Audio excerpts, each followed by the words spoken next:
does payroll feel with Deel? Like fluid, effortless global processing without the handoffs. Deel, your forever people platform.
Bonsoir mesdames et messieurs, bienvenue dans la quotidienne Peuple du Rhône. Nous sommes le premier jour de la semaine, lundi 28 juillet 2025 et on peut d'ores et déjà vous dire qu'il y a des infos intéressantes autour de l'Olympique Lyonnais.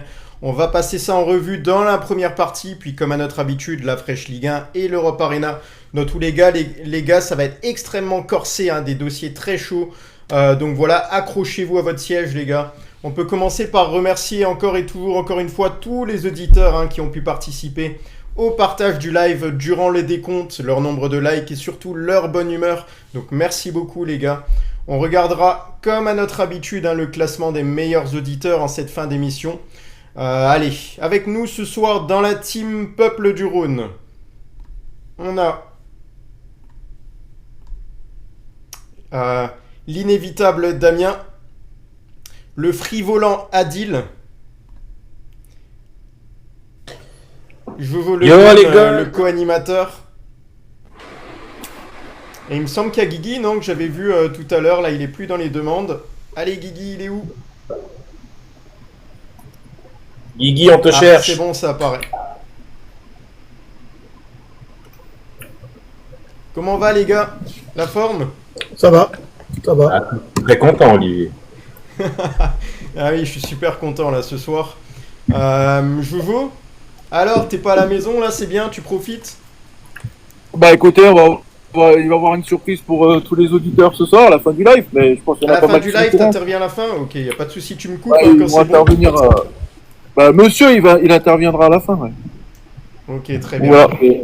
Voilà. Très bonne journée en tout cas. Voilà, une superbe personne.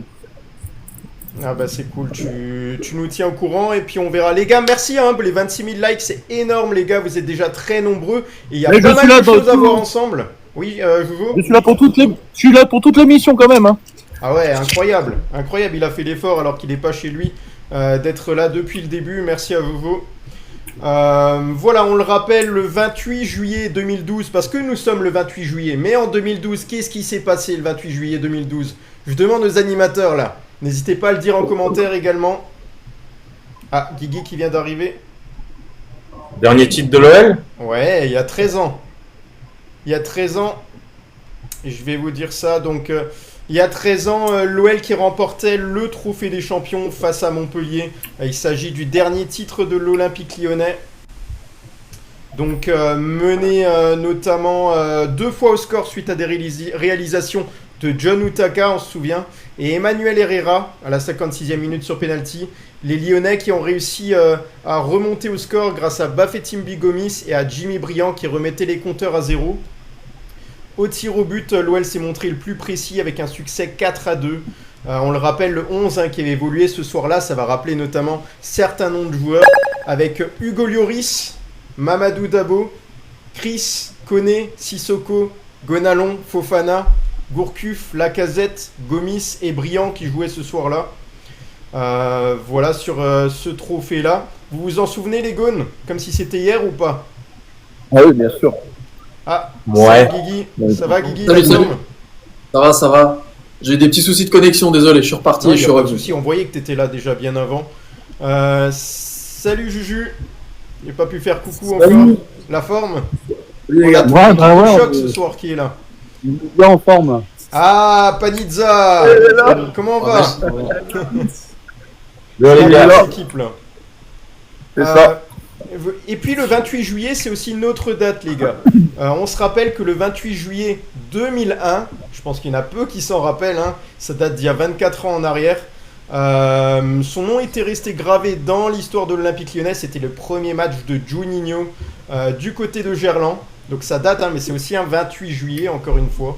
L'OL qui avait reçu l'AS Monaco pour la première journée de Ligue 1 sur la feuille de match, et un Brésilien de 26 ans qui a été recruté par l'Olympique Lyonnais à Vasco de Gama pour 6 millions d'euros. Et il se nommait Antonio Augusto Ribeiro Reis Junior, alias Juninho Pernambucano. Et ce soir-là, Lyon s'est incliné 2-0. Et personne ne se doutait à ce moment-là que le milieu de terrain Juninho deviendrait un très grand joueur de football. Ses coups francs, mais pas seulement. On le rappelle, en 8 saisons sous le maillot lyonnais, Juninho avait disputé 344 matchs et inscrit 100 buts, dont 43 sur coups francs directs. Ces coups francs qui étaient devenus sa patte, qui ont fait trembler les filets en France et en Europe. Voilà, au-delà des statistiques, c'est sa régularité, son intelligence de jeu et le sens du collectif qui ne sont pas passés inaperçus. Hein. On s'en rappellera toujours. Et puis il avait quitté le club en 2009.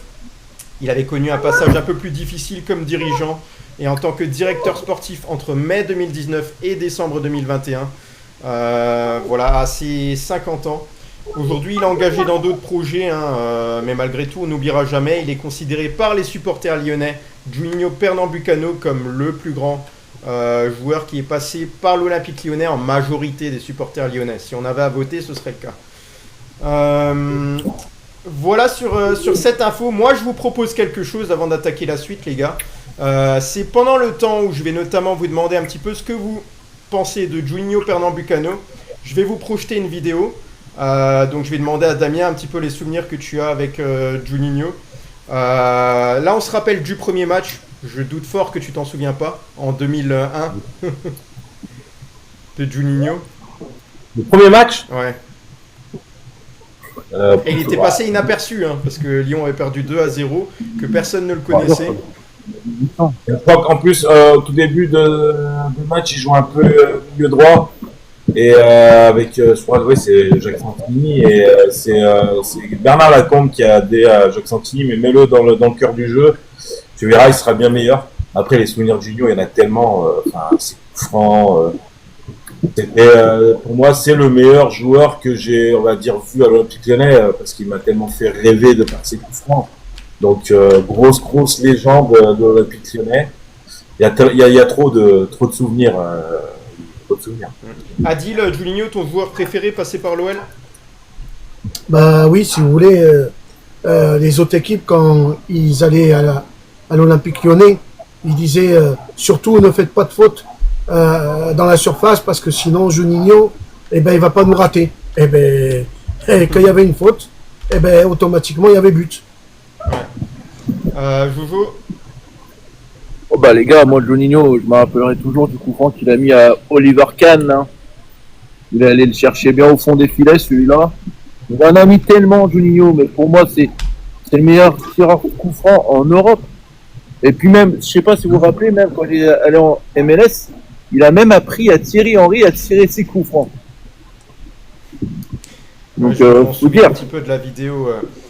Guigui, il a même, voilà, ton meilleur souvenir de Juninho du côté de l'OL, c'est lequel?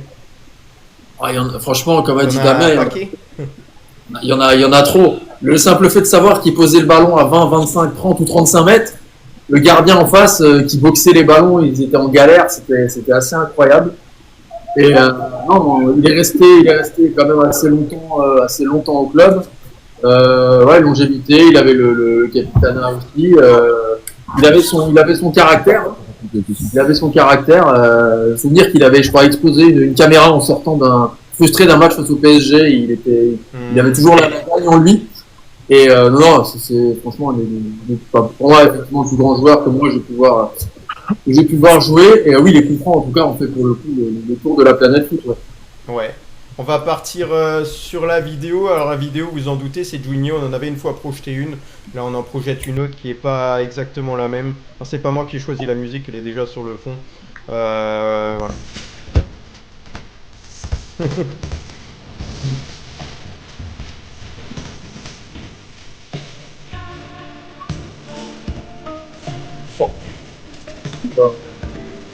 Là, j'adore. Franchement, la distance. on peut garder un principe. Ouais, j'en fais un grand. Ouais.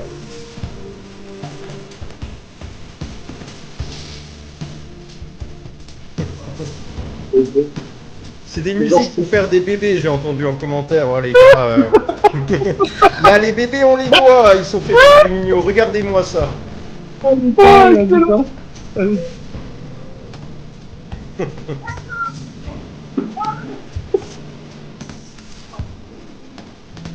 Il faut mettre une vidéo de papa, je crois. La ville, il a pas ça. Il caresse. Papa. Il caresse, non? Après vous dites que George Michael c'est pas bien, mais finalement cette musique, elle correspond à Juninho, parce que ça restera toujours une histoire d'amour avec tous les supporters lyonnais. Hein. On n'a pas choisi la musique, les gars. J'ai pas choisi la musique. Oui, non, mais la musique, elle correspond à ce grand joueur parce que ça restera une histoire d'amour à vie pour l'Olympique Lyonnais. Ouais. Amen. Ok, donc allez, on a pas mal de choses à voir. Je pense qu'on va pas s'éterniser là-dessus. On va attaquer avec la première grosse information. Attendez, je remplis ça. Bon, c'est notamment lié à Nicolas Tagliafico. Alors, Nicolas Tagliafico va rester 2 ans de plus à l'Olympique Lyonnais. Le contrat avait pris fin le 30 juin dernier. Il va signer un nouveau bail de 2 ans avec le club lyonnais dans les prochaines heures. Là, à l'instant T, là, c'est signé ou pas encore? Oui, parce qu'il arrive demain après-midi, tout est fait. Ouais, demain après-midi en Autriche. Voilà, Voilà. donc c'est une très bonne nouvelle hein, dans le contexte du mercato lyonnais où c'est quand même très compliqué de pouvoir recruter des joueurs de standing. Nicolas Tagliafico qui rejoindra à nouveau l'Olympique Lyonnais et qui s'entretient physiquement à la maison à Amsterdam. Et là, il a déjà atterri à Lyon ou il arrive demain tu m'as Non. dit. Demain à Innsbruck vers 17h30, je crois. Ouais, vous il avez prend l'avion à de 15h30. précision de Damien. Il prend l'avion à 15h30 exactement. 16h30. Voilà. Ouais. Donc, Merci Damien. avec nous de ouf. Nicolas Tagliafico a accepté de signer son bail jusqu'en 2027, assorti d'une année en option, car il avait absolument envie de poursuivre son aventure à l'Olympique Lyonnais, malgré des offres plus lucratives de meilleurs salaires proposés à l'étranger selon l'équipe. Voilà, il a été sollicité à l'étranger par plusieurs clubs, mais il appréciait la région et finalement il a commencé à s'attacher à la ville de Lyon. C'est un peu contradictoire avec ce qu'on a pu dire ces derniers temps. C'est vrai qu'il y a une histoire assez lourde. Là, on voit que ça en prend un autre chemin. C'est important de garder Nicolas Tagliafico parce que c'est un leader. Hein. C'est un leader de l'Olympique Lyonnais. C'est le joueur qui a le plus d'expérience du côté de l'OL avec Corentin Tolisso. Donc voilà, et c'est Mathieu Louis-Jean qui a travaillé avec sa cellule hein, pour tenter de faire la différence et convaincre le joueur de rester plus longtemps du côté de l'Olympique Lyonnais. Alors Nicolas Tagliafico, c'est une excellente nouvelle pour plusieurs raisons. Bah, déjà, il va apporter toute son expérience, ses qualités, sa rugosité aussi de footballeur, sa grinta. Et voilà, c'est tout ce qui manque un petit peu peut-être du côté de l'OL, hein, au vu des très jeunes joueurs aussi qui prennent petit à petit leur place. Donc c'est essentiel d'avoir un joueur comme ça. Pour moi, je considère Corentin Tolisso en 1. Si j'avais par exemple à choisir le capitana, je mettrais Nicolas Tagliafico en 2 et je mettrais Clinton Mata en 3. Voilà mon classement des capitaines que je voudrais faire avec les joueurs qui sont là. Voilà sur la nouvelle Nicolas Tagliafico. Damien, qu'est-ce que tu as envie d'ajouter? Bah, pour moi, à l'instant T, c'est la meilleure recrue lyonnaise. Parce que c'est même pas une prolongation, c'est une signature de contrat, parce qu'il n'y avait plus de contrat. Non, mais c'est masterclass. Comme j'ai toujours dit sur Peuple du Rhône, pour moi, si on avait 11 guerriers comme Tagliafico, il y aurait beaucoup de matchs qu'on ne perdrait pas. Mais non, c'est vraiment la très bonne nouvelle du début de semaine. La semaine va être très longue et chargée à l'Olympique Lyonnais, donc voilà.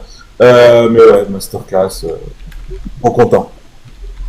Ouais, Adil, Nicolas Tagliafico, toi qui suis aussi pas mal les sélections, Adil, t'aimes bien regarder parfois les matchs de sélection, justement, Nicolas Tagliafico, t'as dû l'observer à plusieurs reprises en dehors de l'Olympique Lyonnais. Moi, je dirais qu'un seul mot pour lui, international argentin. Ah ok, ça signifie déjà beaucoup pour toi. Ah oui. Là, tu parles au niveau de la réputation des Argentins. Ben oui, mais si vous voulez, quand tu es déjà international dans ton équipe, c'est que déjà à la base, c'est que tu étais un bon joueur. À part si tu joues dans une équipe, je sais pas moi, en Arménie ou. Et là, on parle d'international argentin. C'est beaucoup, hein. C'est beaucoup. Et il est toujours repris. Champion du monde. Et champion du monde. Tu fais bien de le dire, Damien. Jojo, voilà, cette nouvelle-là te fait plaisir. Ah bah bien sûr, moi comme je vous disais, moi je l'attendais. Pour moi, je l'ai dit que si Nicolas Tagliafico re-signer un bail avec Lyon. Pour moi, c'était le meilleur coup du mercato qui pourrait arriver l'Olympique Lyonnais. Pour moi, Nicolas Tagliafico, il pourrait faire énormément du bien pour les jeunes joueurs qui pourraient être amenés à arriver dans l'effectif de l'Olympique Lyonnais pour la saison prochaine. Donc non, franchement, non, c'est une top nouvelle. À savoir, en plus de ça, c'est que pour moi, Tagliafico, il rentre directement dans le cœur des supporters lyonnais pour la simple et bonne raison, c'est qu'il a refusé des clubs. Il a même refusé à l'Ajax Amsterdam, pour retourner dans son club où il a été pendant un bon moment.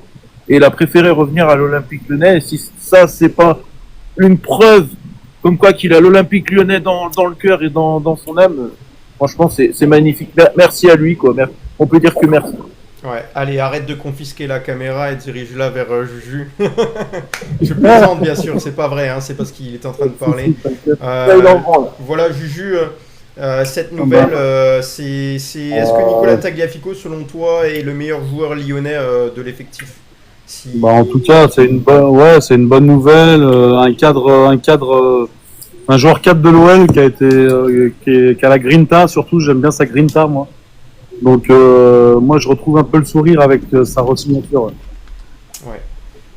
Et Guigui, qu'est-ce que tu as envie de dire là sur cette officialisation attendue du côté de l'Olympique Lyonnais? Franchement, ça donne vraiment le sourire, hein, parce que dans le contexte compliqué, tu as de la masse salariale, des recrutements, beaucoup de joueurs sont à vendre. Tu gardes ton champion du monde à un poste qui est pas évident. Il a l'expérience, il a la grinta, il baisse un peu son salaire, on lui met un contrat de 2 ans en contrepartie. Tu peux être sûr qu'il sera en tout cas très motivé et chaud cette saison pour garder sa place pour le mondial en 2026. Je sais pas comment il en sortira physiquement parce que ce sera un peu plus long, mais franchement, c'est une super nouvelle. Même en termes de symbole, de voir qu'un mec comme ça reste à l'Olympique Lyonnais, je trouve que c'est important même pour le groupe de voir le revoir, on va dire, arriver. Abder pourra continuer à progresser aussi à son contact, ils vont un peu partager le temps de jeu. Non, franchement, c'est vraiment une super nouvelle pour démarrer la semaine, c'est vraiment top, ça fait très plaisir. Ouais. Sur l'Olympique Lyonnais, alors vu qu'on est dans le moment de mercato, là on attaque au vu de l'actualité qui est là. On le sait que l'OL va s'atteler au recrutement d'un gardien numéro 1 pour remplacer Lucas Sperry parti à Leeds. Et puis le milieu de terrain brestois Pierre Lesmelou qui est en négociation depuis plusieurs semaines, donc il est également attendu, on va dire, à l'Olympique Lyonnais, sauf s'il y a d'autres choses qui ne vont pas, parce qu'on sait que Brest peut se montrer gourmand également. Et l'OL souhaiterait également un ailier pour compléter son effectif. Et c'est tout à fait normal avec le départ possible de Malik Fofana. Au regret de vous dire que pour moi, il y a peu de chances que Malik Fofana fasse partie de l'effectif lyonnais la saison prochaine. Voilà, sur ces points-là, l'OL sur le renforcement et sur le mercato. Alors, on va pas dans les détails forcément des noms et tout ça parce qu'on a d'autres dossiers, Damien. Mais qu'est-ce qu'on peut dire là par rapport au milieu de terrain et au poste de gardien notamment, et le poste d'ailier du côté de l'Olympique Lyonnais sur le recrutement? Exclu qui vient de sortir, l'Olympique Lyonnais pourrait recruter le gardien de Majorque, Dominique Grief, qui est sur la shortlist de Lyon, 1m97. Il a fait une belle saison en Liga. Je pense que ça peut se faire. En plus, il faut savoir que Lyon rencontre Majorque. Donc les négociations peuvent être encore plus rapides, on va dire, parce qu'ils sont sur place. Donc voilà, c'est l'exclu du soir. Et après, je sais pas si tu voulais que je parle de Zegrova. Oui, Zegrova, tu peux parler effectivement, c'est un dossier que j'ai pas travaillé. Il y a Zegrova Lyon aurait, normalement il y a une offre qui a été partie à hauteur de 10 millions d'euros. Je pense que l'offre devrait être refusée parce que Lille en veut 20. Mais le joueur voudrait absolument jouer à Lyon. Voilà, c'est ce qui se dit. Et même que le Lille l'a mis dans le loft. Donc voilà, ça veut dire que le départ est très proche. Donc les négociations seraient en cours pour Zegrova. On sait que Fonseca l'apprécie énormément. Est-ce que Fonseca le pousse à venir? Est-ce que affaire à suivre. Et après, Pierre Lesmelou, si tu as un dossier, je ne dis rien.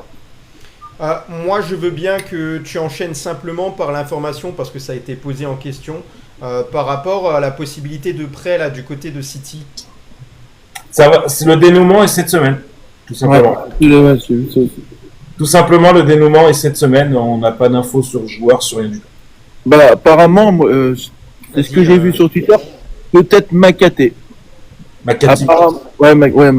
Excusez-moi, moi et mon anglais, ça fait 2. Makati. Alors, Il y a si on 3 parle noms. de Makati pour les supporters qui sont là et les supporters de Ligue 1 qui suivent pas forcément toujours la première ligue, quel est ce type de joueur-là? Quel est son profil? Pour moi, Makati, ça serait peut-être je sais pas, après avec Dame, je sais pas s'il va me donner raison ou pas, mais je pense que c'est un des meilleurs qu'on pourrait avoir à Lyon. Pour moi, Makati, il sort du lot avec Oscar Bob et puis Echeverry et Nipan. Le seul souci de Makati, c'est qu'il est quand même sur la liste du transfert.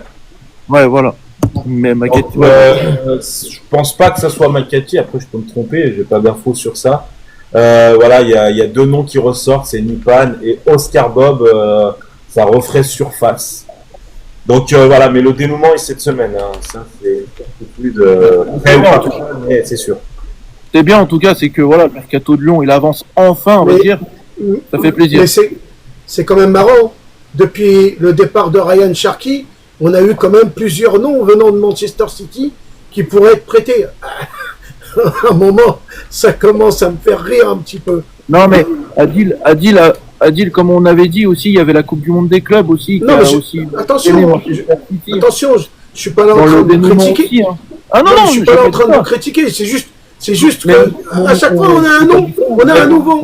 Oui, mais je t'ai pas dit ça, Adil, c'est juste qu'en fait, le dénouement, en fait, il prenait du temps pour la simple bonne raison, c'est que Manchester City ont convoqué les joueurs, les non pressentis à Lyon, à la Coupe du Monde des clubs. Donc c'est pour ça. Donc là maintenant qu'ils sont voilà entre guillemets voilà. Et Guigui, là par rapport à tout le travail réalisé par l'Olympique Lyonnais, Nicolas Tagliafico, on l'a dit, hein, c'est peut-être la meilleure opération réalisée là jusqu'à maintenant. Voilà, est-ce que tu es satisfait? Là, tu vois les pistes, l'OL qui continue à travailler, que ce soit au milieu de terrain, que ce soit le poste de gardien de but, un poste d'ailier. Vraiment, là, ça attaque très très fort. On se souvient que sous l'ère John Textor, on avait également des restrictions, mais on n'attaquait pas du tout comme ça. Ouais, bah écoute, c'est bien que ça avance et que l'idée c'est que la majorité des mecs puissent faire au moins une partie du stage ou n'arrivent pas la veille de Lyon-Lens, même si j'imagine qu'on aura des recrues entre les 2 premières journées de championnat. Mais oui, au moins ils ciblent un peu les postes, ils arrivent à avancer. Il me semble que la prolongation de Tagliafico, elle est arrivée aussi un peu en mode sous-marin, bam, et ça c'est sorti aujourd'hui. Donc c'est plutôt bien, ça prouve que le club travaille malgré des contraintes, en tout cas ça avance. Après on verra ce que ça donnera sur le terrain, mais oui, ça fait quand même plaisir de voir qu'on s'active, qu'on essaie de remplacer les mecs qui partent assez vite. Donc on va dire que ça va dans le bon sens, après on attend encore quelques officialisations, mais ça va dans le bon sens, ouais. Ouais, je vais te laisser commenter ça également, Guigui, pour te donner un petit peu la parole un peu plus longtemps. On a également à la mi-mercato, là, l'OL qui fait partie des clubs les moins dépensiers, 8e de Ligue 1 dans ce domaine, un constat assez logique avec seulement 5,7 millions d'euros déboursés. Et Strasbourg mène la danse dans le championnat de France avec 63,5 millions d'euros investis. L'Olympique de Marseille, 2e avec 34 millions investis et Lens, 3e avec 32 millions investis. Donc pas de transfert attendu, de gros transferts du côté de l'Olympique Lyonnais. On se rappelle qu'on était capable de mettre parfois des 20 à 30 millions pour renforcer l'équipe. Là, ce ne sera pas le cas. Et voilà, donc l'OL finalement 5,7 millions d'euros déboursés. Et on regarde un petit peu notre effectif. Pour le moment, on tient à peu près la barque. Ouais, il faudra, je pense, un peu de renfort peut-être au milieu de terrain. Parce que si tu veux jouer à 3 au milieu avec l'Europa League, il faut au moins 5 joueurs pro et peut-être un jeune. Parce qu'avec les rotations, les blessures, les suspensions. Mais oui, on sait qu'on va pas dépenser énormément. Comme dit, on envoie 10 millions sur Zegrova. Peut-être, je sais pas, on va peut-être monter à 12-13, mais je pense qu'on pourra jamais aller à 20. Tu vois, est-ce que c'est en prévision d'une vente de Fofana ou peut-être d'un autre joueur? Faudra être intelligent. Pour l'instant, on essaye de l'être. Et non, c'est pas mal. Mais c'est sûr qu'on va pas être dans le top 10 des clubs les plus dépensiers. Ce sera peut-être une première depuis très très longtemps, je pense. Parce qu'on a quand même l'habitude de faire des grosses sommes au mercato. Ça se trouve, le Paris FC va dépenser plus de pognon que nous, c'est même quasi sûr, sur ce mercato-là en tant que promu. Ouais. Joujou, j'avais l'impression que tu voulais dire quelque chose là. T'avais levé la main ou pas? Je voulais revenir quand même sur un truc par rapport au transfert de Tagliafico. Faut pas oublier de dire quand même que Nemanja Matic, il en est aussi pour quelque chose. Nemanja Matic a appelé Nicolas Tagliafico quand même pour le persuader de revenir à l'Olympique Lyonnais. Et je regrette, ça a marché, voilà. Et a commenté sur son Twitter, Ouais. en gros en disant reste et viens, enfin viens quoi, on t'attend quoi. Donc, après, les gars, est-ce que je me trompe ou pas? Vous allez me dire, étant donné que Matic, voilà, s'entend super bien avec Tagliafico, moi je vous le dis, hein, Matic, c'est reparti pour une saison. Ouais. Euh, Je suis désolé hein, pour tous les auditeurs là, et pour qui on peut pas tous répondre là en ce moment. On a tellement de dossiers à voir. Merci là, on voit vous avez fait un record, 90 000 likes. Vous êtes incroyable à ce moment-là. Franchement, c'est top. C'est seulement 27 minutes d'émission si on enlève le décompte. Donc bravo à vous. Je voulais juste poser la question à Juju. Tu orientes un peu. Après, je donne la parole à Guigui et à Adil parce que je vois que vous voulez dire quelque chose. Il est pas là, parti.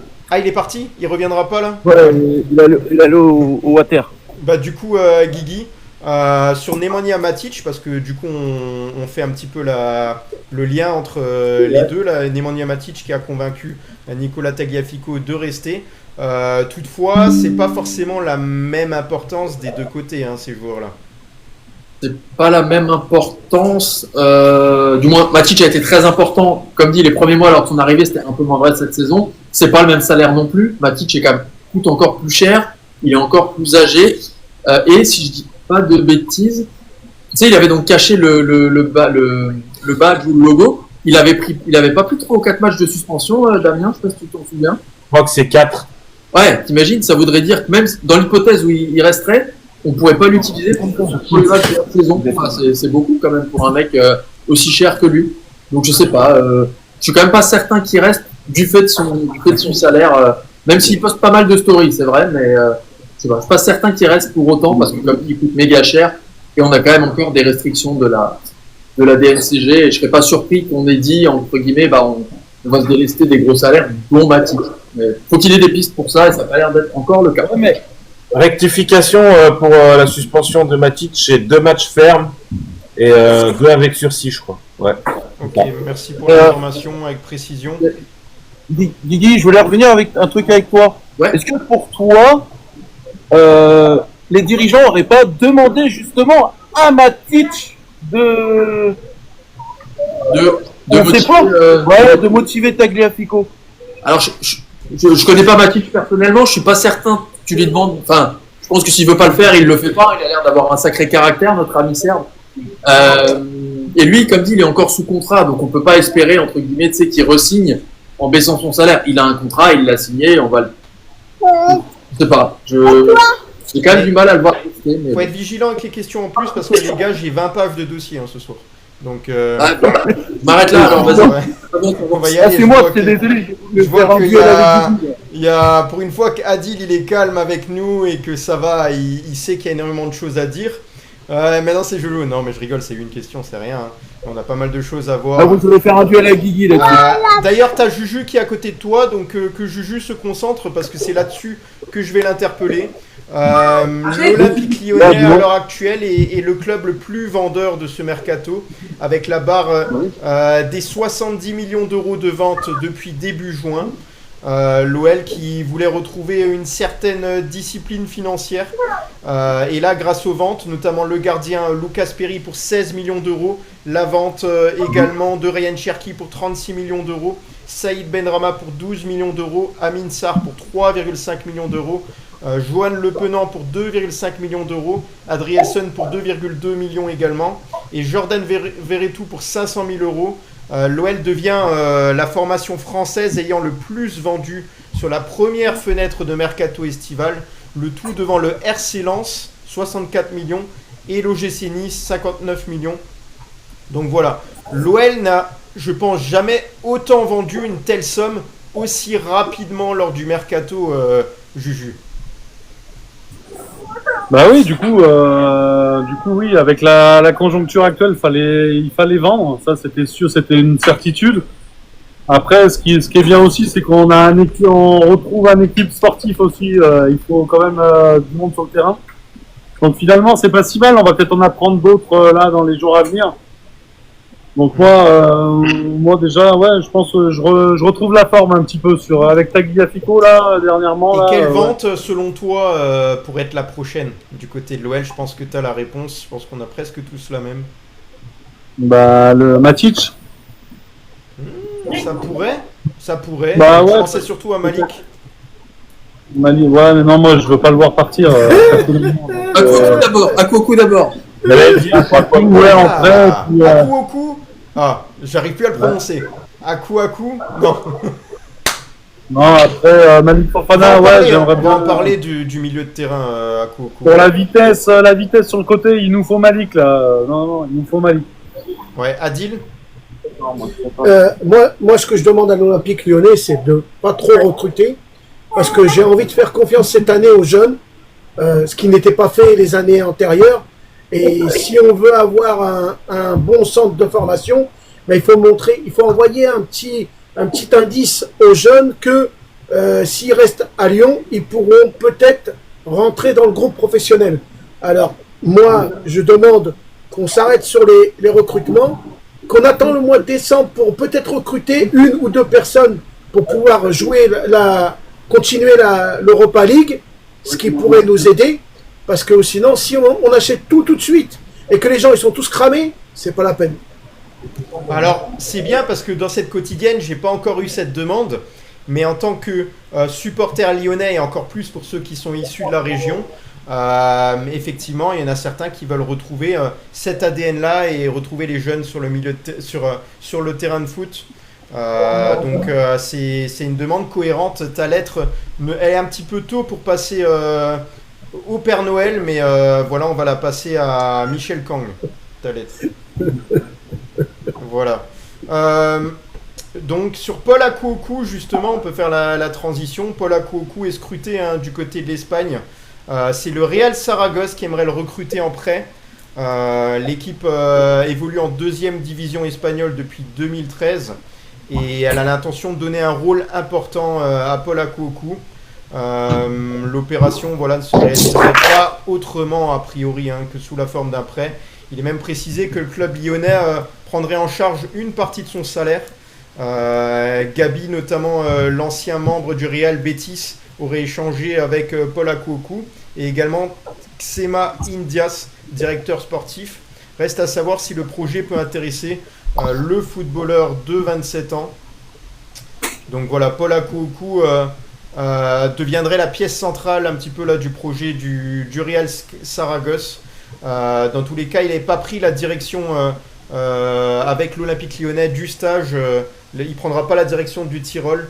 Et le rassemblement prévu là jusqu'au 2 août, donc il n'est pas avec le groupe de l'Olympique Lyonnais.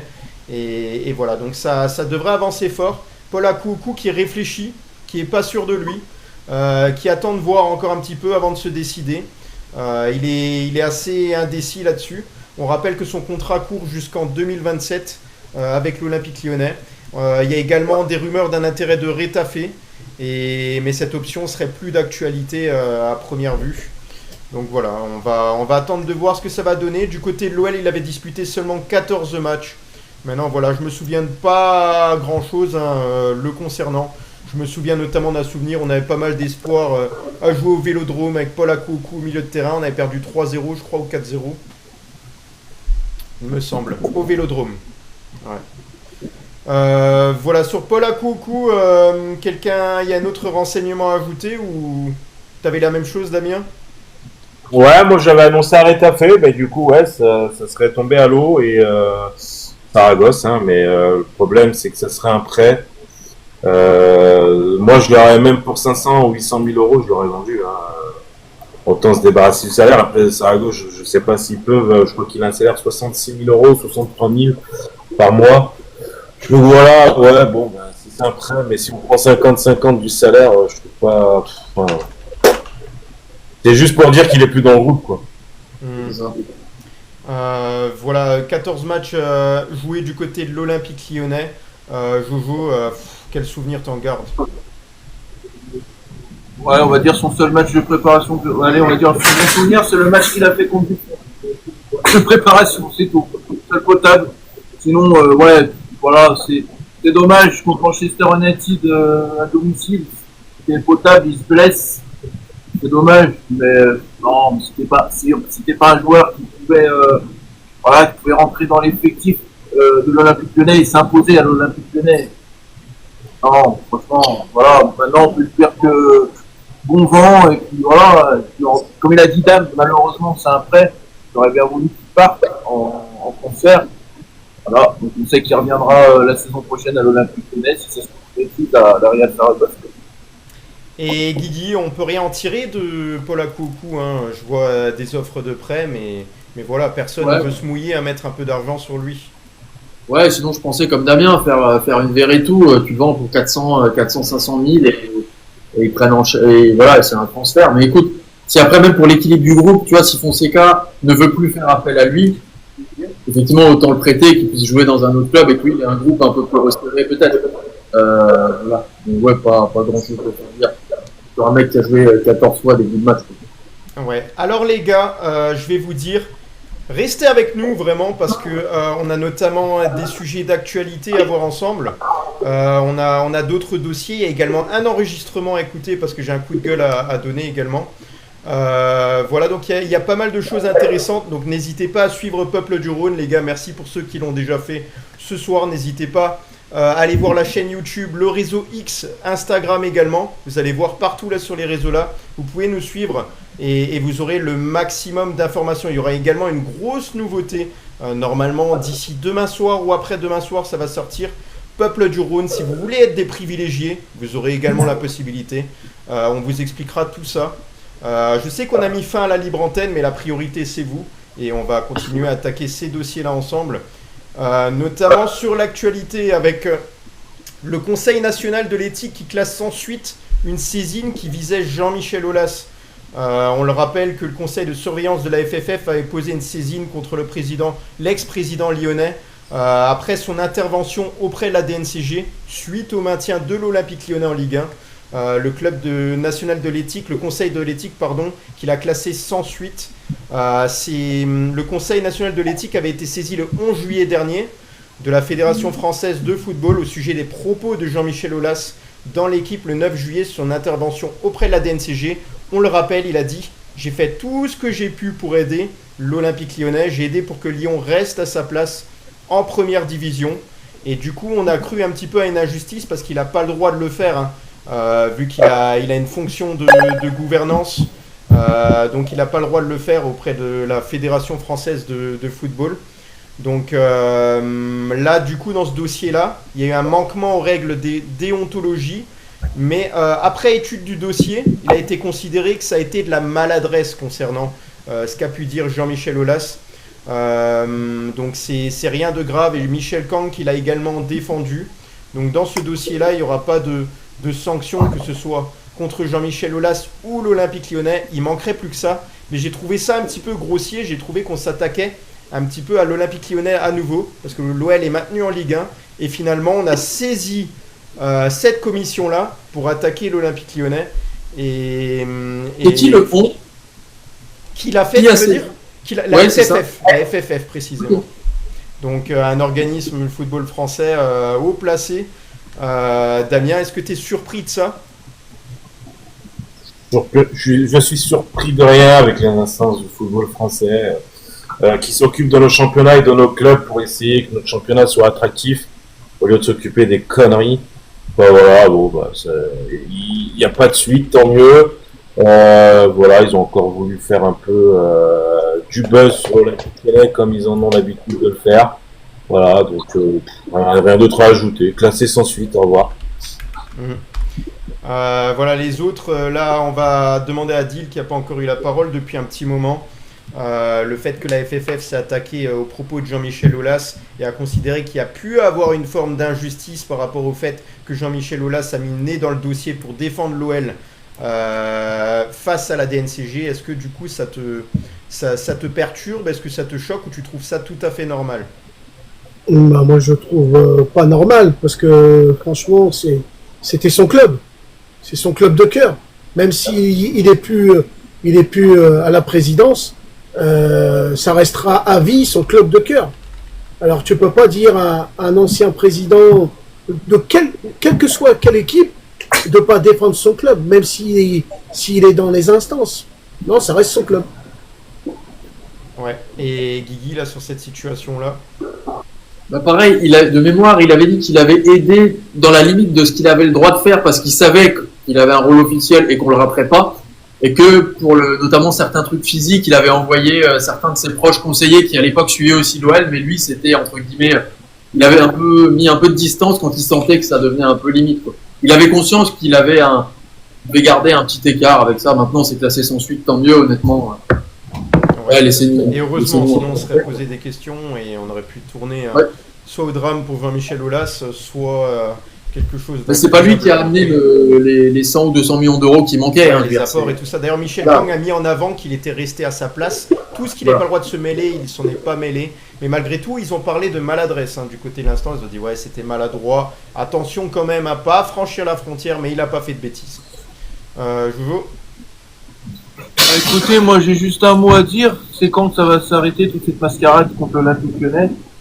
Et voilà, maintenant on attaque maintenant l'ancien président qui est Jean-Michel Aulas, on fait son bébé, qui a tout foutu à l'Olympique Lyonnais, on va encore lui chercher des noises. Heureusement, c'est passé sans suite, mais à un moment donné il va falloir quand même arrêter parce que voilà, on sait que l'Olympique Lyonnais dérange en France, il n'y a pas photo. Mais bon, voilà, ça fait combien de temps que ça dure, on voit, tous les jours, on se lève, on voit un article sur l'Olympique Lyonnais, tout le temps. Voilà, faut que ça s'arrête, à un moment donné, foutez-nous la paix, quoi. Foutez-nous la paix. Ouais, laissez-on tranquille. Oh, c'est quoi ça? C'est pas dit ça.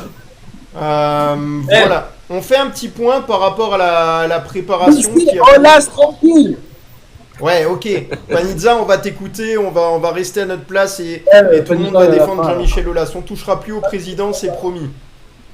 Voilà, par rapport, les gars, on fait juste un petit aparté parce qu'il y a encore de l'actualité. On va essayer de vous parler un petit peu là de l'Olympique Lyonnais, un peu plus sportivement, et après on reviendra parce que c'est vrai que ça va être un petit peu long ce soir. J'essaye de resserrer un peu les dossiers, mais il y a vraiment des choses importantes. Donc voilà, on le rappelle que l'OL jouera contre Retafe le 9 août à Bourgoin pour son dernier match de préparation. Le début du championnat qui est prévu le 16 août à Lens pour l'Olympique Lyonnais. Voilà, donc ce match-là le 9 août, il se jouera au stade Pierre Rajon. On va affronter le 13e du championnat espagnol.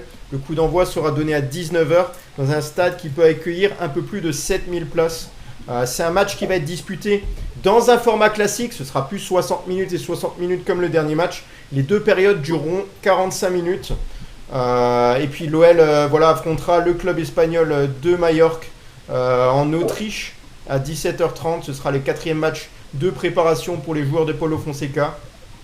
Donc cette semaine, il y a 2 matchs qui sont au programme. Le premier à l'occasion du stage en Autriche à Majorque, on l'a dit. Et le deuxième à Munich face au Bayern. Donc voilà.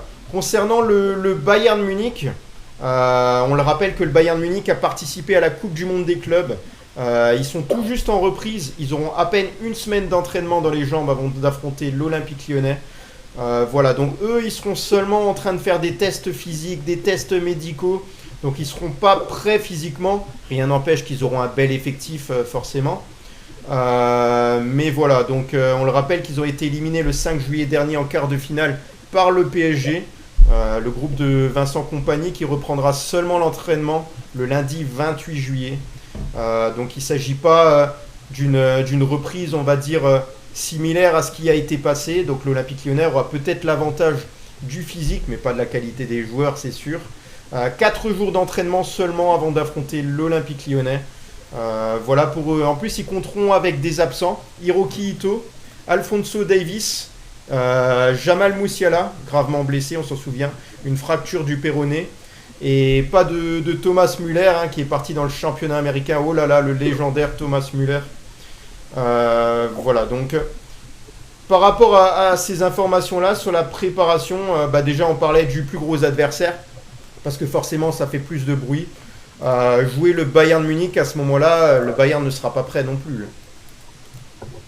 Oui, mais ils ont quand même des très bons joueurs, donc ils seront quand même, ils seront en reprise. Après, je sais pas combien de semaines de vacances ils ont eu exactement, 2-3 semaines peut-être, 2 semaines, 3 semaines. Peut-être qu'ils ont gardé un peu aussi la forme. Moi, je pense que ça risque d'être compliqué. Maintenant, oui, on sera plus en jambes qu'eux, on aura, je pense, plus d'intensité. Mais ça reste le Bayern, ça reste dans leur stade. Voilà, c'est un très bon match de préparation. Justement, on va voir les grandes lignes un peu de notre tactique et comment les joueurs sont physiquement. Déjà Mallorca, ça va être aussi très intéressant parce que Mallorca est quand même une belle équipe espagnole. Ça change. C'est bien d'avoir dans les matchs de préparation d'avoir plusieurs équipes d'autres championnats que des fois de se focaliser sur 2-3 équipes du même championnat. C'est un autre football, donc voilà. Et Retafe, c'est le dernier match, peut-être pour se mettre un peu plus en confiance. Mais c'est des bons matchs à venir. Et oui, le Bayern reste le plus gros match. On verra. Adil, on a noté pendant cette préparation qu'il y a un point important notamment. Alors certes, on n'a pas affronté des adversaires d'envergure, mais rien n'empêche que l'Olympique Lyonnais, à l'heure actuelle, lors de sa préparation, n'a encaissé aucun but avec une charnière Clinton Mata Moussa Niakate qui semblerait avoir pris de l'avance sur la concurrence aux autres postes. On sait qu'on vient de recruter un défenseur central, Ruben Kluivert, mais il aura de plus en plus de mal à s'imposer si cette charnière reste décisive, on va dire. On a vu par moment un manque, on va dire, de sérénité défensive du côté de l'Olympique Lyonnais. Ça reste des matchs amicaux. Voilà. Du coup, sur le fait que l'OL n'ait pas encaissé de but lors de cette préparation, est-ce que tu es surpris? Si on fait attention, on compare par rapport aux autres périodes de préparation qu'on a connues précédemment, on a quand même encaissé pas mal de buts. Là, on n'en a encaissé toujours aucun, mais on a affronté Molenbeek, Hambourg, et qui c'est qui manque là? Villefranche. C'est à moi de répondre. Ouais. Non, mais c'est... Non, c'est très bien, c'est très bien. Ça monte crescendo. Bon, après, ça reste que des matchs amicaux. Déjà, pour le Bayern, on risque pas de les rencontrer à l'avenir, parce que je crois qu'ils jouent la Ligue des Champions, et nous l'Europa League. Bon, c'est juste pour se mettre en jambes et continuer à avancer pour l'Olympique Lyonnais. Ça va continuer à monter crescendo jusqu'au match de Lens qui va arriver très vite. Ouais. Je vois que derrière toi, Joujou, on dirait qu'il y a un champ. Ah non, c'est pas le champ, c'est le toit de décor. Je croyais que tu étais dans Smallville, là, qu'il y avait Clark Kent qui a débarqué derrière toi. Ah, la bonne ref. Je t'adore, la bonne ref. J'adore. Et voilà, du coup, on a fait le point là pendant cette préparation. On a un petit peu dit les choses. Et puis Paulo Fonseca a fait quelque chose de surprenant lors de la deuxième période. Il a testé le 3-5-2. Qu'est-ce que tu en as pensé du 3-5-2 là, dans la deuxième période du dernier match joué? Alors, je vais t'avouer que j'ai pas regardé la deuxième période, j'ai regardé que la première période. Par contre, moi, j'aimerais bien revenir sur quelque chose. C'est que Fonseca, il a tenté de mettre Van Nice en attaque. Ailier droit offensif, franchement, pourquoi pas? Pour moi, ça serait peut-être un pari de mettre Van Nice sur ce côté-là. Tu mets Tagliafico, après Mata, Niakate, et puis Amner. Pourquoi pas? Mais franchement, mettre Van Nice, ouais, c'est un pari osé de la part de Fonseca. Alors, est-ce qu'il va le reconduire? Je sais pas. Mais voilà. Mais moi, après, comme je l'ai toujours dit, pour moi, les 3 défenseurs à l'Olympique Lyonnais, moi, j'ai jamais été pour. Pour moi, Lyon, faut mieux défendre à 4. Voilà, à 4. Et puis, voilà. Mais après, Lyon-Bayern, c'est le dernier match, vraiment le match qu'il va falloir faire très, très correct pour vraiment se mettre en jambe pour la Ligue 1. Malgré que Getafe, ça sera le dernier match de préparation. On va attaquer le gros point. Je vais donner la parole à Guigui sur ce point-là notamment, et les autres aussi, parce que c'est un des gros dossiers également. Donc on sait que John Textor de son côté, lui, en dehors de l'Olympique Lyonnais, là, il continue à mettre la pression à travers la presse, à travers ses déclarations. En tout cas, il se démêle du côté du Brésil dans plusieurs procédures. Il n'intervient plus directement dans la gestion de l'OL, mais ses actions continuent de porter tort au club lyonnais. Donc après la rétrogradation administrative finalement qui a été annulée grâce à la nouvelle présidente Michelle Kang et tous ceux qui l'ont aidé, du côté du Brésil, John Textor continue à avoir des effets négatifs sur l'OL. On peut parler notamment des engagements verbaux ou écrits qui n'étaient pas tenus par rapport au transfert de Thiago Almada du côté de l'Atlético Madrid pour 21 millions d'euros. L'histoire des droits économiques des joueurs sous contrat à l'OL qu'on n'a jamais vu évoluer. Voilà, donc sur John Textor, on l'a dit X fois et X fois, tout ce qu'il a pu faire. Mais bon, il faut savoir que Du côté de Eagle Football Group, Michel Kang a été désigné récemment à la majorité présidente de l'OL et du groupe. Le 27 juin dernier, le conseil d'administration avait choisi Michel Kang. Elle succédait à John Textor, qui avait présenté sa démission. Et le 30 juin dernier, le club avait officialisé justement cette nomination de Michel Kang en tant que présidente de l'OL et même présidente directrice générale du Eagle Football Group. Donc ça a son importance aussi dans les termes. Une décision qui a été prise le 27 juin dernier au cours d'un conseil d'administration. Lors de cette réunion, et comme on peut lire dans l'extrait du procès verbal, John Textor a démissionné de son poste et de l'OL-SAU. Mais surtout, l'Assemblée avait pris acte de cette mise en retrait. Ils en avaient profité pour désigner l'américaine pour prendre la suite. Un choix qui a été validé à la majorité, même s'il manquait notamment des représentants comme Jamie Dinan pour Iconic, qui était absent. C'est le document qui le précise. À savoir qu'au sein de la société, le bail est valable pour 6 ans. Donc je parle de Michel Kang là. Elle est entrée au CA en septembre 2023, en lieu et place de Durcésio Melo. Elle est la présidente et elle tentera avec ses équipes de redresser la situation financière de l'Olympique Lyonnais. Pour le moment, elle fait du bon travail, elle le fait très bien. En même temps que son avènement, on l'avait rappelé, qu'il y a Michel Kang qui avait rejoint en tant que directeur général de l'Olympique Lyonnais.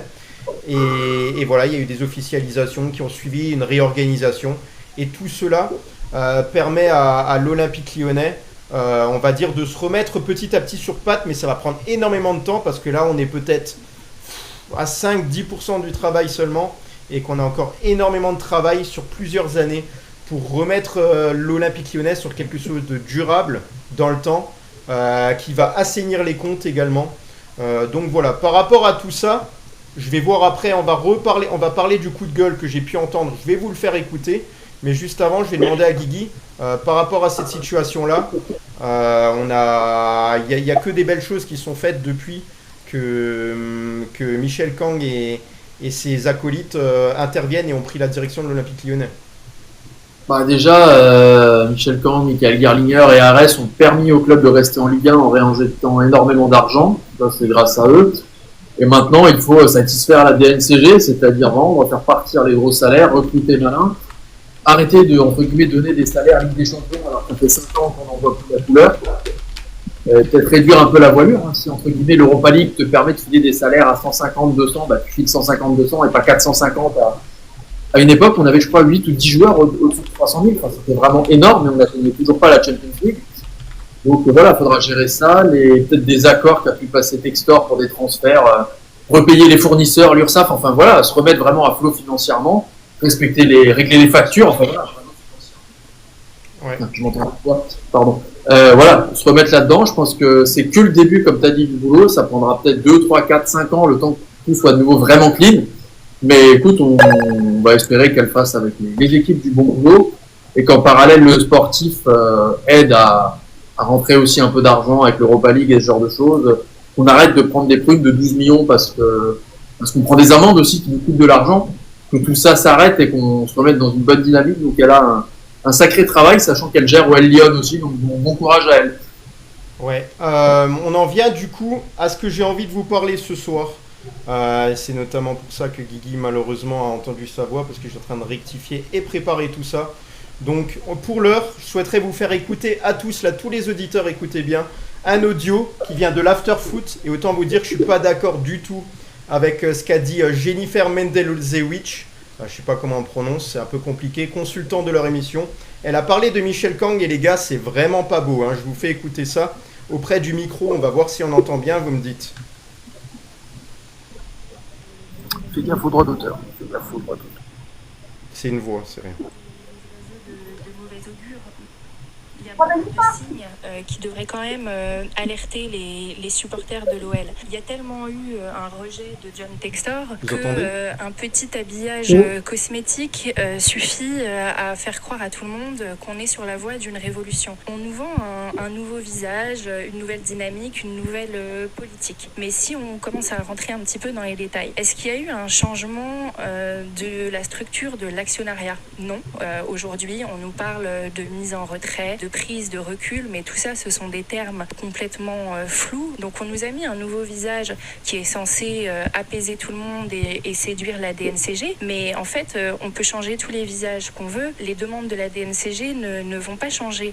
Et qui est Michelle Kang? Michelle Kang, elle est associée avec John Textor, alors oui, à titre minoritaire, mais depuis longtemps, depuis 2023, c'est quelqu'un qu'elle connaît bien. On nous explique que c'est une femme d'affaires extrêmement riche, puissante et qui a réussi dans tous les autres secteurs, et je veux bien y croire. Mais comment une femme d'affaires si avisée et si professionnelle décide d'un attelage avec John Textor? Si on est un petit peu pointilleux sur les gens avec qui on s'acoquine, on choisit pas de s'associer avec John Textor. Les supporters en ont marre de la multipropriété. Michelle Kang, elle en a fait son modèle économique de la multipropriété. Est-ce que c'est quelqu'un qui a une connaissance du football masculin, des transferts, du marché? Absolument pas. Donc on nous explique que ce sera Gerlinger du Bayern qui s'occupera de tout ça, mais encore une fois, ça reste en fait le même attelage, le même trio. C'est les gens qui étaient dans la structure de départ et qui vont continuer de l'être. Donc moi, je me pose quand même la question, est-ce qu'on nous a pas juste mis John Textor avec une jupe pour présenter bien devant la DNCG, tant qu'elle ne décide pas de racheter en fait, ou en tout cas que John Textor sorte réellement dans les faits de toutes les sociétés liées à l'OL, il y aura pas de changement. Les taux d'emprunt et le remboursement de la dette, Michelle Kang, elle va pas le changer. Donc aujourd'hui, il n'y a plus rien à vendre à l'OL, il n'y a plus beaucoup d'actifs, il n'y a plus beaucoup de joueurs.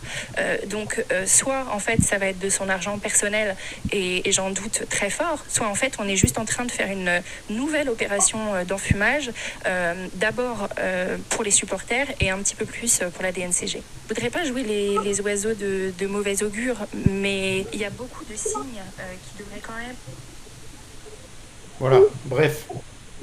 Sur ce qu'elle a pu dire, j'ai pu entendre notamment que c'est une femme, en parlant de Michelle Kang, ça y est, qui est associée à John Textor, on le sait, on comprend, à part minoritaire, qui surtout, on la présente devant la DNCG avec beaucoup de maquillage et une jupe, et ça va convaincre la DNCG de passer. Je retiens notamment ce type de propos, je retiens aussi qu'elle ne va pas du tout réussir à se débarrasser de la dette de l'Olympique Lyonnais, ça ne va rien changer. Qu'est-ce qu'elle va changer à travers ces opérations? Qu'est-ce qu'elle peut faire de plus du côté de l'Olympique Lyonnaise? Donc elle est très très inquiète et elle est surtout extrêmement critique envers Michelle Kang, qui a dit qu'elle a fait, certes, elle est réputée pour avoir fait de belles choses dans le football féminin, mais elle sera incapable de le faire du côté du football masculin. Alors encore une fois, moi personnellement, je vais commencer à répondre. Je vais lui dire que on te donne rendez-vous dans quelques années, si Michelle Kang est toujours là du côté de l'Olympique Lyonnais, pour voir quelle situation financière en est l'Olympique Lyonnais. Michelle Kang, pour moi, est une personne très très sérieuse. En plus de ça, tu viens de citer Michael Gerlinger, qui est quelqu'un de très compétent, qui va travailler avec elle. On le rappelle qu'il devait y avoir quelque chose, madame, parce que tu n'es pas au courant. Une réunion autour d'une table, notamment par rapport au papier de l'entrée en bourse qui devait être complétée de la bourse de New York. Les autres actionnaires, dont Michelle Kang, ne sont pas assis autour de la table, donc n'ont pas rempli les documents. Il y a des documents qui n'ont pas été donnés récemment, il y a quelques jours. C'est des documents complémentaires. Donc encore une fois, avant de parler, il faudrait peut-être suivre la situation financière et puis comprendre que les opérations que voulait réaliser John Textor à travers le mercato ont été annulées également, ou en tout cas l'OL tente de l'annuler. Donc rien n'est fait pour satisfaire John Textor qui à un moment donné va s'enfuir un petit peu avec Botafogo pour trouver une occupation. Mais à aucun moment Michelle Kang, je ne vois pas pourquoi elle n'y arriverait pas. Si elle ne connaît pas le football masculin, elle s'entoure des bonnes personnes. Mathieu Louis-Jean, Michael Gerlinger. Pour régler la situation financière, l'OL a seulement dépensé 5,7 millions d'euros. Donc encore une fois, c'est très peu. Du côté de la Ligue 1, c'est le 8e au classement. Et puis, du point de vue des ventes, l'OL a déjà vendu pour plus de 70 millions d'euros de ventes. Donc voilà, il y a un dégraissage important. La limitation des salaires également qui va compter. Et puis, elle est pour moi extrêmement sérieuse. J'ai entièrement confiance en elle. Et quand on te dit qu'une femme se pointe à la DNCG et que grâce à son maquillage et sa jupe, on va réussir à les convaincre et qu'ils ont réussi à enfumer la DNCG, je pense que pour enfumer la DNCG, il faut vraiment y aller fort, hein, parce qu'eux, ils rigolent pas du tout. On va demander à Damien, du coup, qu'est-ce que tu veux dire cette situation, sur ces propos-là? Juste avant ça, accord très très proche entre Brest et Lyon. Lesmelou est attendu dans la semaine. Donc voilà, l'accord va tomber très prochainement. Donc Pierre Lesmelou devrait être joueur de l'Olympique Lyonnais. Je peux vous le dire et on en reparlera dans quelques heures, quelques jours. Super. Écoute, je sais pas, je la connais même pas. Donc voilà, mais bon après, qu'est-ce que j'ai envie de te dire sur ça, c'est que je sais pas, les gens ils aiment bien parler. Moi, je crois que je me suis donné dans ma tête que j'ai plus envie d'entendre le mot Textor et que j'ai plus envie de parler de tout ça en fait. Laissons faire ce qui va arriver plus tard. Moi, j'ai envie de me concentrer sur le football. Elle dit bien ce qu'elle veut, elle connaît rien, donc voilà. Si RMC ils aiment bien ce genre de personnage, qui continuent à avoir ce genre de personnage dans leur émission, tout simplement. Hier soir, normalement, Coco. Il me semble qu'elle était hier soir. Adil, sur ses propos, est-ce que déjà le son était bon? Est-ce qu'on entendait bien à partir du téléphone? Non, nickel. Nickel. Moi, je vais vous donner mon avis. Cette dame, elle fait tout pour piquer Michel Kang. Et vous allez voir. Là, Michel Kang et Gerlinger, ils sont en train d'assainir les comptes. Et je pense que dans une deuxième étape, je suis quasiment sûr, je ne vais pas mettre ma main au feu, mais Michel Kang rachètera l'Olympique Lyonnais masculin. Moi, c'est mon avis. Ok. Joujou? Moi, je rejoins Damien ce qu'il a dit. Moi, franchement, non, voilà, ça c'était avant. Alors peut-être elle a parlé sur RMC et tout. Je pense qu'elle a voulu faire son buzz. Je pense que c'est une femme qui est jalouse parce qu'elle doit voir que Michel Kang, tout ce qu'elle fait, elle réussit. Maintenant, les gars, je pense qu'on faut avancer vers l'avant. Michel Kang, maintenant, c'est la présidente de l'Olympique Lyonnais et de l'Olympique Lyon. Jusqu'à maintenant, ce qu'elle a fait, elle a encore, ce qu'elle a fait, c'est encore mieux ce que Testor a fait en quelques années à Lyon. Donc voilà, comme tu l'as dit, Olive, il y a 70 millions de ventes. Testor, il n'a même pas été capable de vendre, il n'a même pas été capable de gérer le budget de l'Olympique Lyonnais. Maintenant, on a Michael Gerlinger. Michael Gerlinger, c'est pas non plus un peintre. Il a fait 16 ans Bayern Munich. Bayern Munich, c'est un des plus grands clubs d'Europe. Donc voilà, moi, je fais grave confiance à Michel Kang. Je suis content qu'elle est présidente de l'Olympique Lyonnais. Je suis content aussi que c'est une femme qui a pris la présidence de l'Olympique Lyonnais, parce que c'est rare de nos jours de voir une présidente dans un club de football. Donc voilà, maintenant, nous, les supporters lyonnais, comme je dis, nous, on peut que constater et voir les choses. C'est tout. On peut rien faire, on peut rien améliorer. Maintenant, Michel Kang, elle sait ce qu'il reste à faire, c'est de redonner le club de l'Olympique Lyonnais à sa place, c'est-à-dire en Ligue des Champions. Et voilà. Mais ça sera pas dans l'immédiat, en tout cas. Ouais, je pense que si c'est un homme qui avait fait la remarque de John Textor avec une jupe, il aurait pris très très cher, déjà, pour commencer. Effectivement, je sais pas si c'est un peu de la musique, mais je veux dire, Michel Kang, elle gère des sociétés, des trucs. Enfin, elle a autre chose à faire que répondre à une chroniqueuse sur l'after. Elle fait son boulot, elle est entourée par une équipe, effectivement. Oui, il y aura des questions financières à poser, mais déjà, pour l'instant, on vend plus qu'on achète. On pense, nous, en tout cas, ça a l'air quand même d'aller dans le bon sens. On va la laisser bosser, on verra ce que ça donne. Mais honnêtement, je préfère. Avec Textor, on était rétrogradé administrativement en Ligue 2. Avec Kang, Gerlinger et Ares, on est déjà resté en Ligue 1. Moi, j'estime que c'est déjà un très très gros progrès, rien que là-dessus. Hein. Donc voilà, on va la laisser bosser. Je pense qu'elle a plus bossé dans le business que nous tous réunis au cours de sa carrière professionnelle. Donc voilà, en espérant qu'elle réussisse. Et comme a dit Jojo, je trouverais ça aussi sympa que ce soit une femme avec tout ce qu'a fait Jean-Michel Aulas à l'époque pour les féminines, que ce soit une femme qui reprenne le relais à l'Olympique Lyonnais et qui nous sorte du bordel entre guillemets dans lequel on est. Et bonne nouvelle pour Lesmelou qui a annoncé Damien, ça fait plaisir. Ouais, juste avant de donner la parole à Adil, et je la reprendrai aussi derrière, Guigui, qu'est-ce que tu voudrais dire là ce soir? On a franchi la barre des 208 000 j'aime, c'est énorme. Qu'est-ce que tu as envie de leur dire comme mot aux éditeurs là ce soir? Merci beaucoup déjà, parce que je regardais à la fois la barre des likes et la barre du nombre de personnes. Ça fait plusieurs minutes qu'on est au-delà de 100. Même au-delà de 110, on a fait une petite pointe à 115 si je dis pas de bêtises. Donc franchement, merci à tous. C'est une émission où il y a énormément d'informations, particulièrement ce soir. Il y a du positif avec la signature de Tagliafico, mais franchement, ça fait plaisir d'avoir autant de monde qui nous suivent le soir. Donc merci à toutes et à tous. Adil? Et alors moi je voulais revenir sur Michel Kang. Pour une personne qui connaît pas le foot, elle a quand même, je crois, 2 ou 3 équipes féminines et on n'entend pas parler comme quoi ça fonctionne pas et qu'il y a des dettes de partout. Non, non, Michel Kang c'est bien et moi je maintiens que elle est en train de préparer son coup et dans quelques années elle va assainir les comptes et peut-être, je dis bien peut-être, elle achètera les masculins et on remettra féminin et masculin ensemble. Comme ça aurait dû jamais s'enlever. Ouais, je voulais juste en venir au point du coup parce que je pense que c'est important de s'exprimer là-dessus.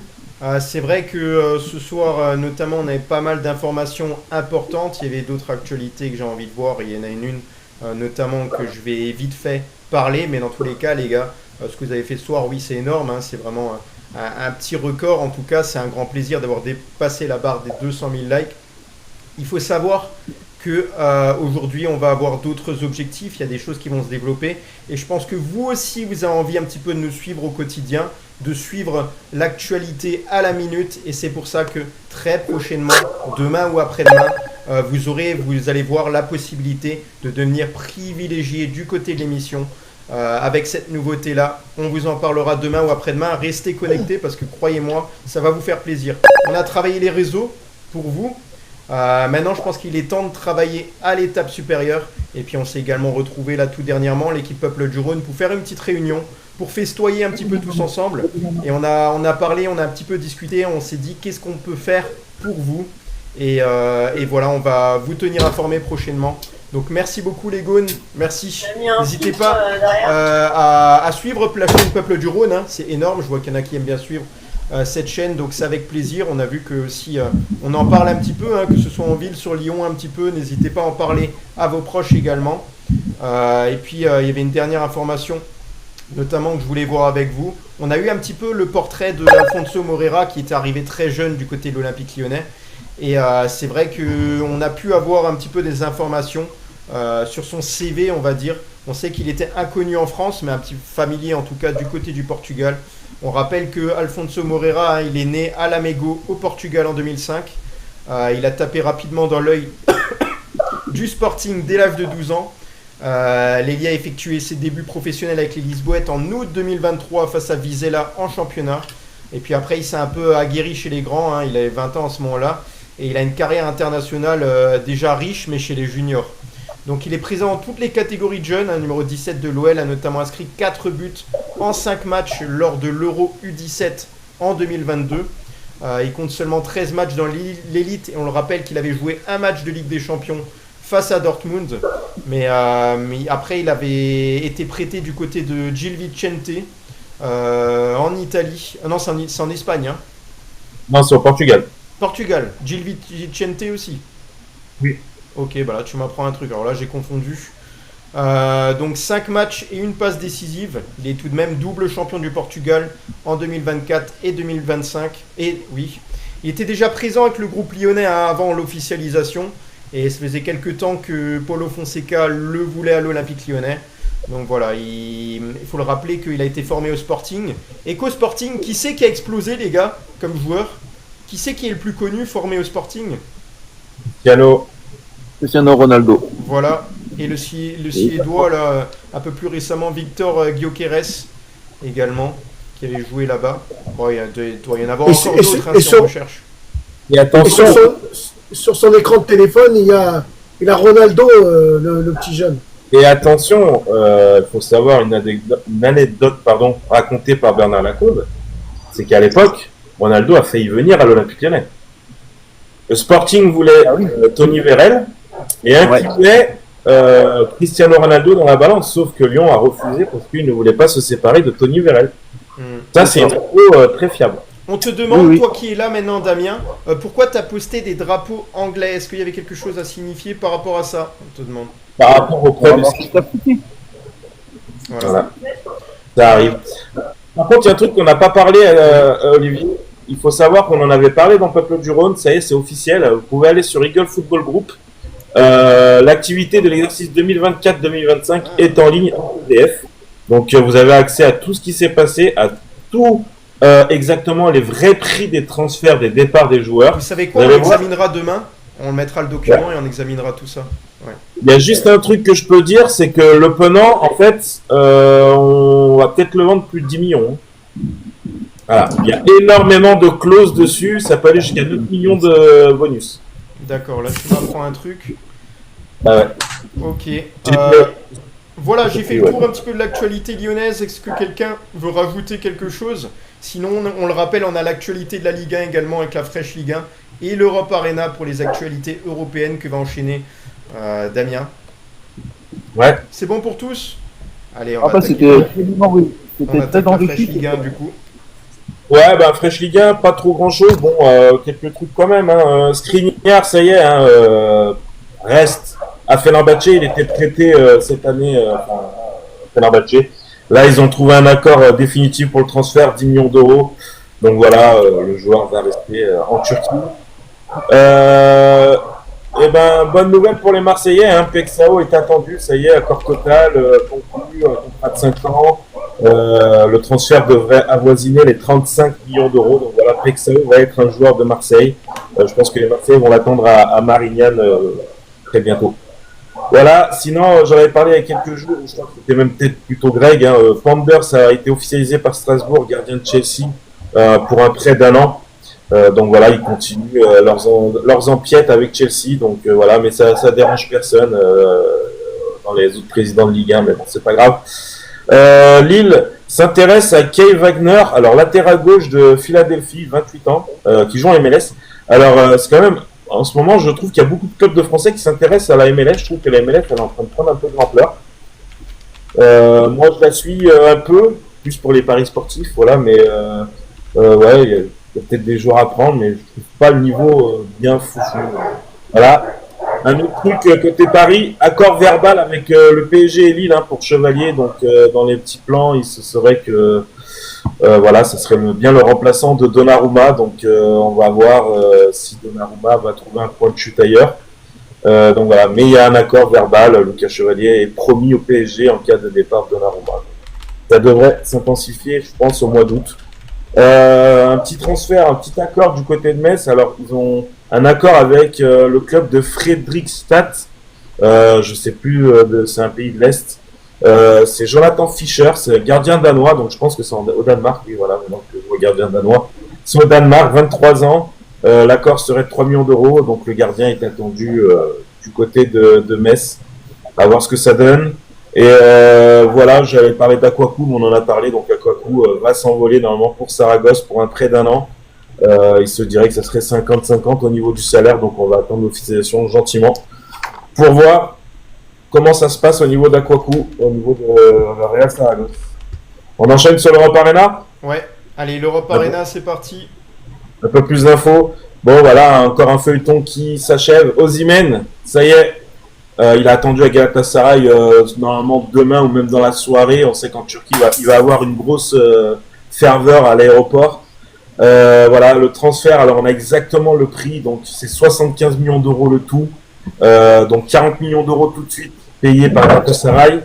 Et après, il y aura 2 versements de 17,5 millions d'euros dans les 12 mois à venir. Plus 10% sur toute revente future. Voilà.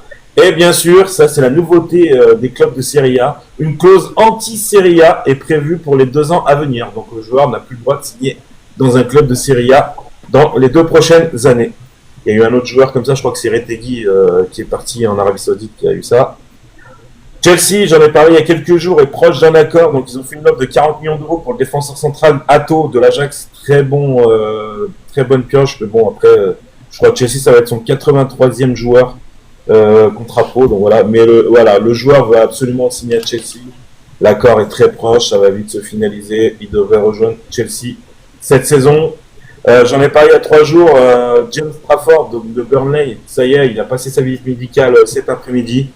Devrait être, je sais pas si c'est fait, j'ai pas regardé, mais je pense que ça va être officialisé dans la soirée. Donc nouveau gardien de City. Grosse info, le Real met en vente Vinicius. Et on m'a confirmé que le Real voudrait le vendre, mais pas à n'importe quel prix. On sait qu'il a une clause libératoire à 1 milliard. Mais bon, je pense que voilà, 1 milliard, faut pas non plus abuser. Il se dirait même que l'Arabie Saoudite, il y avait un club qui a fait, je crois que c'est Al Hilal, hein, si je ne me trompe pas, plus de 350 millions d'euros offerts au Real. Si c'est vrai, je pense que le Real va vite sauter sur l'occasion pour le vendre. Donc voilà, mais Vinicius, voilà, ils veulent pas le prolonger au même prix que Mbappé. Donc voilà, Vinicius veut les mêmes salaires. Voilà. Donc je pense que Vinicius, si un club s'y met et négocie bien, ça peut se faire. Affaire à suivre, je pense à faire le feuilleton du mois d'août, Vinicius. Newcastle a prévu une offre de 73 millions d'euros pour Sesko, attaquant de Leipzig. Donc voilà, on sait que Isaac normalement devrait partir. Il a demandé à partir du club. Donc Sesko serait la priorité de Newcastle devant. On verra, affaire à suivre aussi.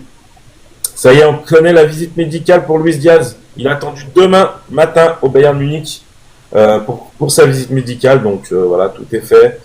Le joueur va être un joueur du Bayern Munich. Il pourra peut-être prétendre à jouer contre Lyon. Je crois que ce sera l'un des joueurs les plus près du Bayern, parce qu'il s'entraînait déjà avec Liverpool. Donc ça sera un joueur, je pense, titulaire sûrement contre l'Olympique Lyonnais. Voilà, j'allais venir. Liverpool a coché 3 noms pour remplacer Luis Diaz. Numéro 1, Rodrigo. Donc voilà, leur priorité, c'est Rodrigo. Maintenant, je crois que le Real veut 30 millions d'euros. On verra. Deuxième priorité, c'est Fofana, bien sûr. Fofana est la deuxième choix de Liverpool. Donc, s'ils n'arrivent pas trop à négocier pour Rodrigo, ils vont pas s'en priver de négocier avec Fofana. Et le troisième nom, c'est Antonio Nusa du Leipzig. Très bon joueur. Norvégien. Voilà, donc c'est les 3 noms cochés pour remplacer Luis Diaz. Affaire à suivre. J'espère qu'ils vont pouvoir conclure Rodrigo et nous laisser tranquilles. On verra. Petite info aussi, Thiago Almada, il a signé à l'Atlético Madrid. Ça y est, c'est officiel, il est présenté demain à 12h30 aux médias par l'Atlético de Madrid. Donc voilà, Thiago Almada sera présenté demain à la presse.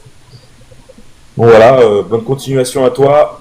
Voilà, il y a un transfert qui va arriver du côté de Nottingham. Donc il y a un accord qui serait trouvé avec Dan Endoy, joueur de Bologne. Donc devrait s'engager à Nottingham pour 40 millions d'euros hors bonus.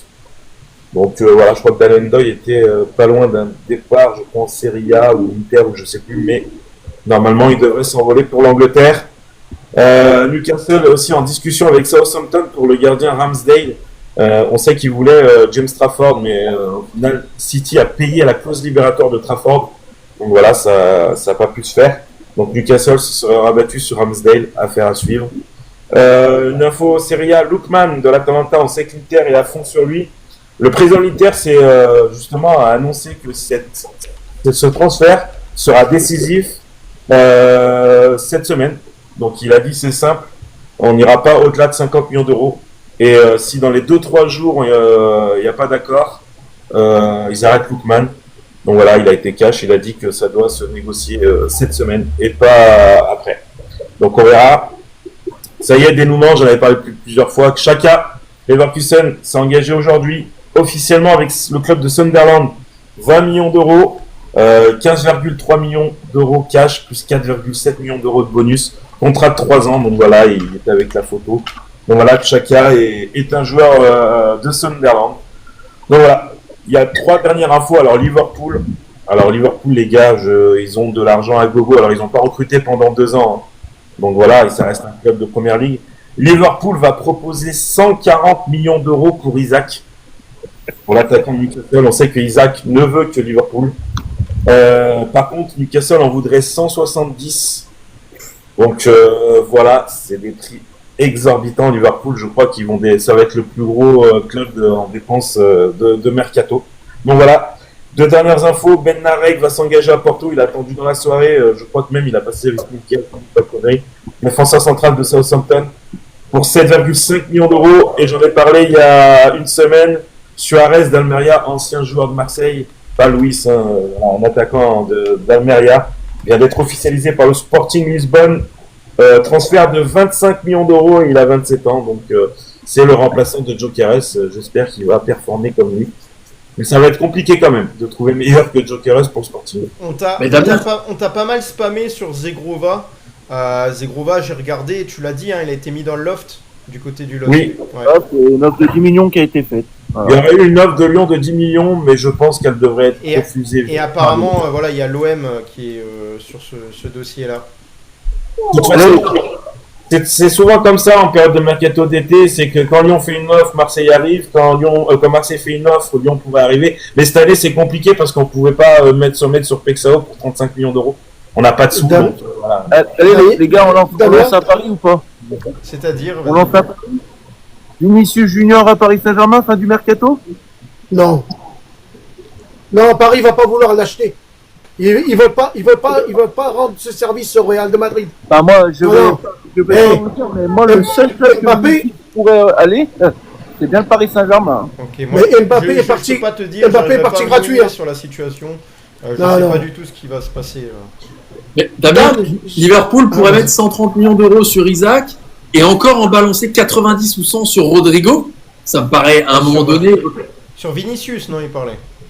Non, Ah, je pensais à Rodrigo. Sur Isaac, Alexandre Isaac, 140 millions d'euros. Mais je pense que, si je me trompe pas, je crois que leur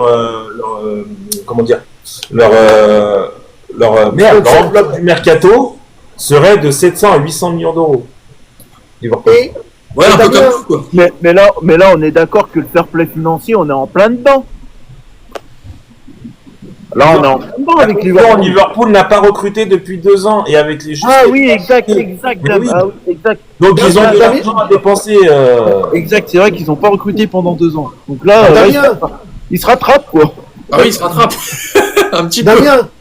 Damien, si Fofana partait à Liverpool, il jouerait à quelle place? Ou il remplacerait qui? Bah, Luis Diaz.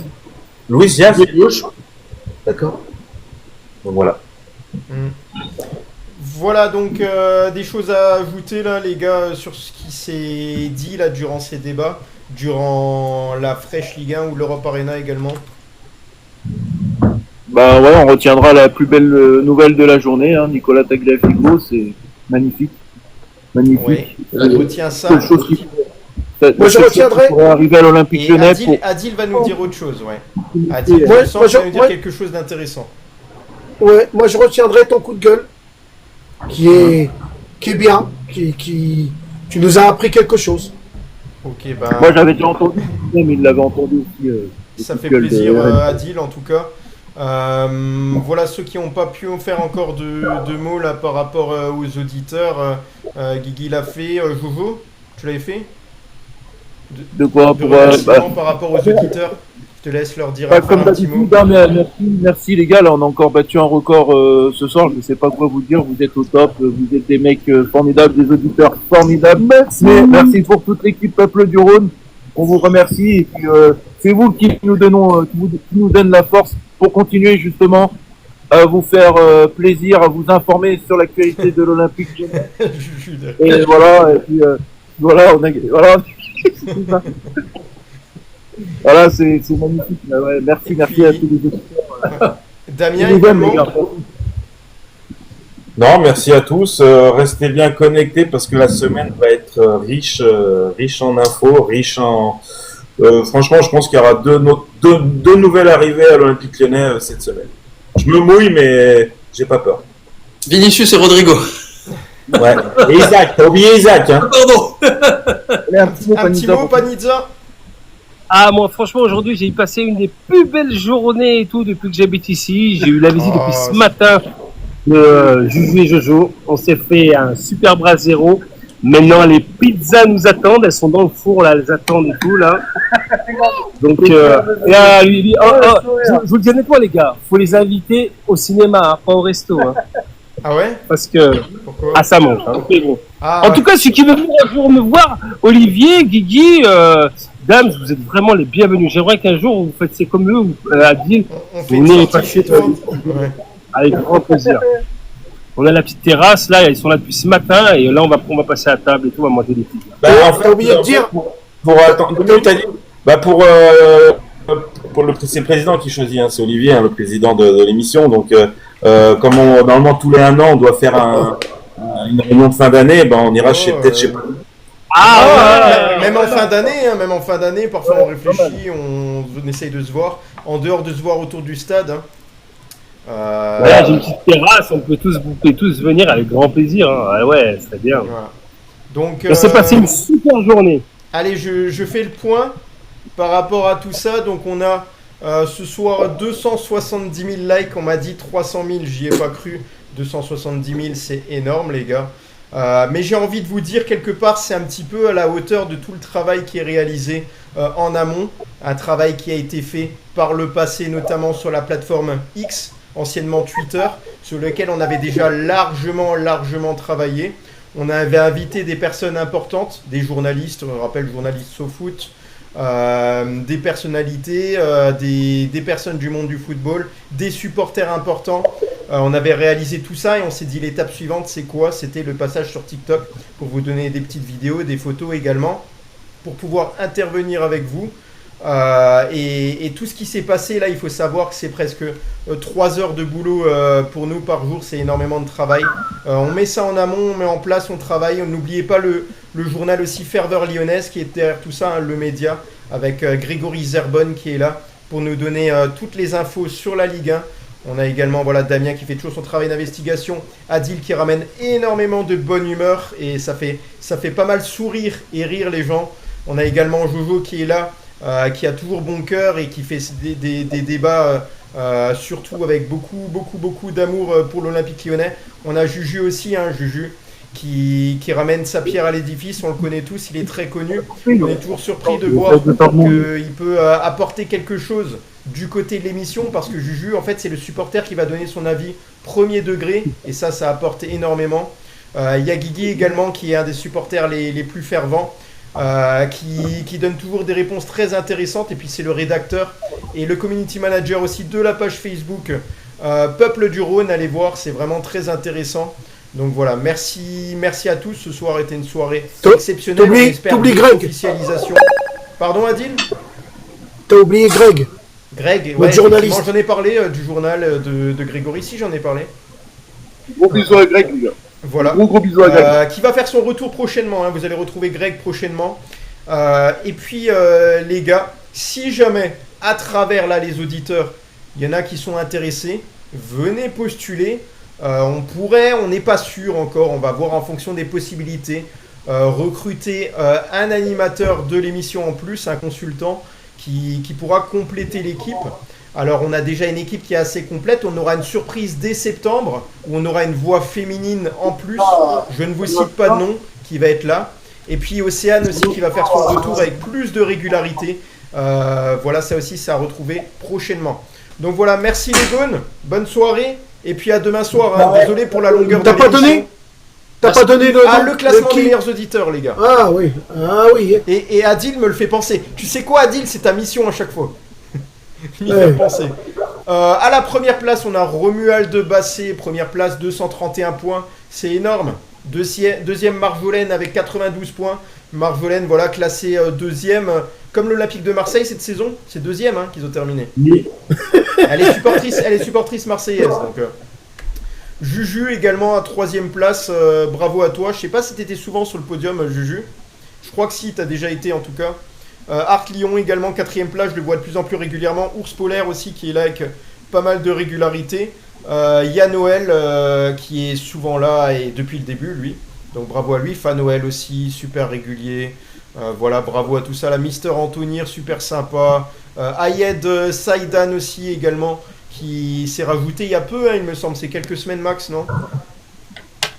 Ouais, peut-être. Qui a fait énormément. Adil, voilà, qui était là, qui a tapoté un peu. Il y a un peu de Jovo aussi. Il y a d'autres également auditeurs, mais on vous citera que vous serez un petit peu plus haut. Vous allez y arriver, les gars, à un moment donné. Parce que la liste, elle est super longue. Il y a une liste de, allez, peut-être 60 personnes. Donc voilà, c'est très très long. Merci à tous, les gars. Attends, Olivier. Damien, encore une info de dernière minute? Non, pas d'infos. C'est juste pour, en fait, parce que je vais parler au nom de toute l'équipe. Merci à toi de nous avoir donné cette possibilité de faire cette émission, de pouvoir parler de notre club qu'on aime. Nous, ça fait 1 an qu'on est là, mais vraiment, merci à toi. Tu es vraiment un gars exceptionnel. Et voilà, moi, je te remercie pour tout ce que tu nous apportes chaque jour. Et continue comme ça et on va grandir. On va grandir. Ouais. Et allez l'OL. Merci beaucoup. Je rappelle que à travers ton message qui me touche beaucoup, je rappelle que Damien était là depuis le départ Et du coup, voir des personnes qui sont là depuis longtemps, ça fait plaisir. Ça fait plaisir aussi de voir les personnes qui sont là depuis X et Twitter, comme Guillaume, et qui est toujours là avec nous. Alors ça, moi, ça m'a touché parce que le changement de plateforme n'était pas facile, il fallait s'adapter. Et ça, on devait remplir des conditions et c'était vraiment compliqué. Moi, ce qui me dérange un petit peu aussi, c'est qu'on a perdu des personnes en cours de route et qui étaient bien aussi. Donc malgré tout, il faut avancer, il faut arrêter de vivre dans la nostalgie parce que je suis quelqu'un de très nostalgique. Et voilà, en tout cas, ton message était super beau, Damien, et c'est une fierté de t'avoir comme animateur ici, de t'avoir un peu comme bras droit et également de pouvoir compter sur toi dans la vie de tous les jours également en tant qu'ami. Donc ça, c'est très important pour moi aussi. Et ce qu'il y a de bien, c'est que tu n'as pas d'aigreur. D'aigreur d'estomac? Oui, d'aigreur. Ouais. Tu comprendras ce que je veux dire. Non, ok. Pas de problème. Allez, les gars, on se quitte. Bonne soirée à tous. Bonne soirée les supporters lyonnais, bonne soirée les supporters européens et d'autres clubs. Merci à vous. À demain les gars. Ciao ciao. Allez, Bonne soirée. Merci tout le monde, bonne soirée. Allez l'OL.